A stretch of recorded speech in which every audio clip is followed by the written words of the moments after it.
Right, so this video is just to kind of give you a few examples of how we can go about soft tissue release. It's a super important thing if you've got an intense movement practice.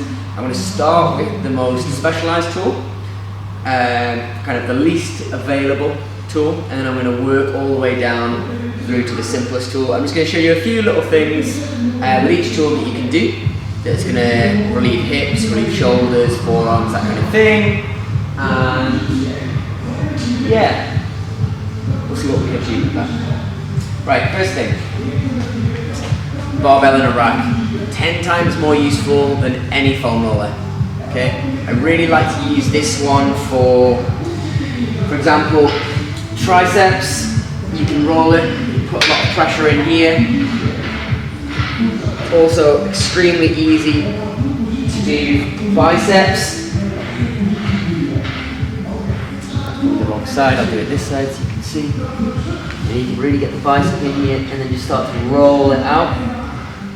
If you had an intense bent arm session, it's really gross. Okay, other examples, you can get really deep in the back of your hamstring insertion just simply by sitting on it.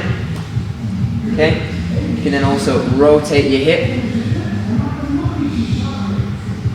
Very effective. And then again, you can roll out your adductors. Very useful, especially for mobility training. Very good one to do beforehand. Okay. Yeah, I wouldn't really do your spine with this one. It's not very good. But okay, so really good one. Okay, if you're doing a lot of handstands, if you're doing a lot of grip work, forearms. Nobody releases their forearms enough. So this is my favorite way to do it. I call it the mangle. And you'll see why. Okay, this example's too thick. There we go. Okay, so as you can see, I have just jammed my forearm between two 45 pound or 20 kg bars. And then from there, I'm just gonna roll my arm through the barbells, really rough, and I'm gonna articulate the hand as I do so. I'm going to open the hand, I'm going to try and extend the hand, I'm going to flex the hand, move the fingers around. And this is really unpleasant, really unpleasant. Okay, I recommend going back and forth quite a few times. As you can see already, I'm starting to get very red from it. That's the sign that it's working. Okay, right, enough of that. Next tool. Kettlebell, more of the same, especially good for the hips and the psoas. Okay, so again, you can get the handle, you can get it right up into the adductor, you can do iliac crest, you can do the hip flexor. Okay, and when you're on a tool like this, I encourage you, don't just lie there and think, oh, the pain's going to go away. It's a really shit way to release. Okay. What I recommend doing is finding the nasty spot, figuring out how to breathe in that position, and then actually start to try and move the limb that's attached to wherever you're releasing. Okay, try to rotate, twist, move the joints, because that's going to elicit some release. It's going to be effective for movement rather than just static. Okay, psoas. This one's a bit tricky for a lot of people. I don't recommend doing this before your session. This one kind of tends to knock people out of it. So again, you're gonna get this in the belly, and you're gonna work on like breathing in. You can actually push against the kettlebell, and then when you breathe out, you're gonna relax your stomach completely. And you can just see how much depth I've gained there. You should kind of make the handle almost disappear. So again,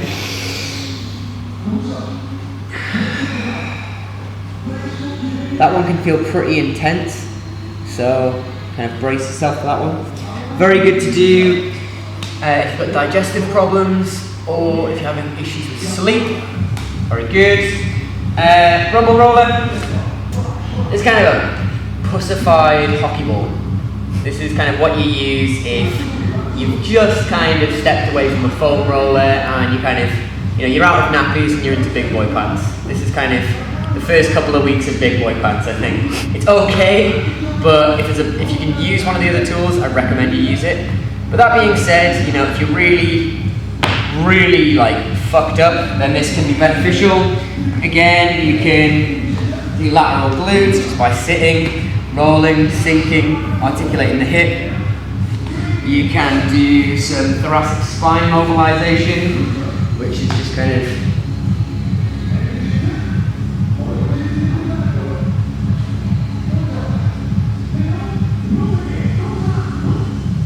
and you can do that vertebrae by vertebrae.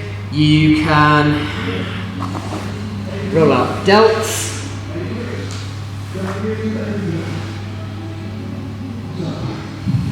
And a bit of pec. You can even do triceps,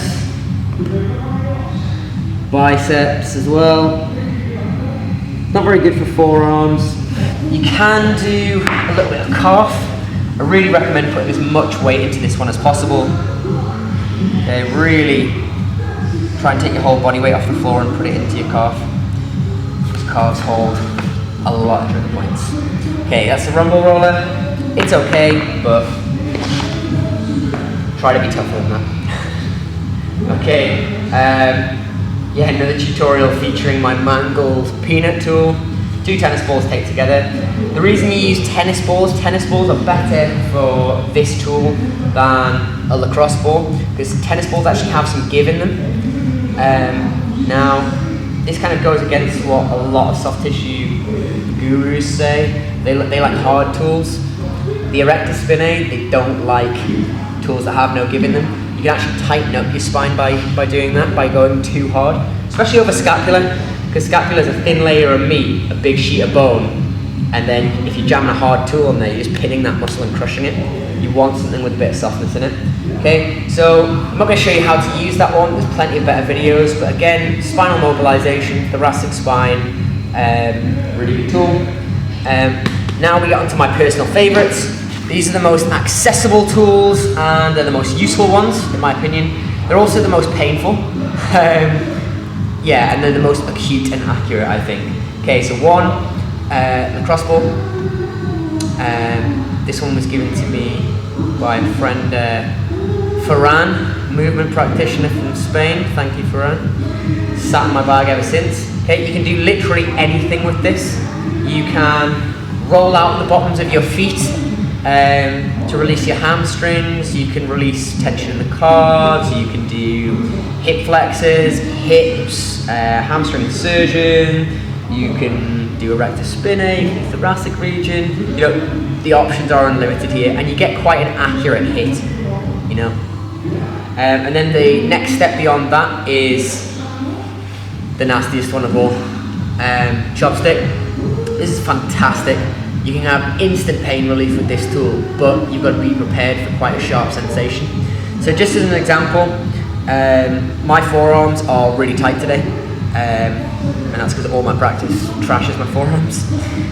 So if I'm experiencing tightness of the elbow or pain in the brachialis, I know that it's going to be either side of the chain that's contributing to that. So what I'm going to do is I'm going to just dive straight into the ulnar side of my forearm. And I'm just going to find a fibre here, and you can see quite clearly there's, like, if I go side to side, it's just moving straight over one fibre. Okay, trigger points, really common in fast twitch muscle fibres, forearms predominantly are. So all I'm going to do is I'm just going to apply a light amount of pressure there, and already I can feel the entire ulnar line lighting up, which is great, exactly the response I want. I'm going to hold this for between 10 and 12 seconds, let it go, feel, alright, is there anywhere else that feels caught up as I move the wrist? Okay, so I'm going to go to here, and now when I press here I can feel really acutely a point right next to my wrist. Okay, it's called referred pain, and it's very common if you use something like a chopstick. Okay, so referred pain is really useful. It means that if you release one place and another place hurts, that's the next place that needs releasing. Okay, I'm just going to go from there up into here, which was where a lot of the tension was held. I'm pressing here, and lo and behold, I can now start to feel my elbow releasing. I can feel brachialis easing off. I'm just going to try and move the wrist around that. Really stretch it out as it's pinned. Again, movement is really beneficial, even in the release. Okay. Those are just a few examples. I want you to get creative with your soft tissue work, really find out what works for you. I'm not going to give you a specific routine, but hopefully here you've seen some ideas that might start to fix some problems.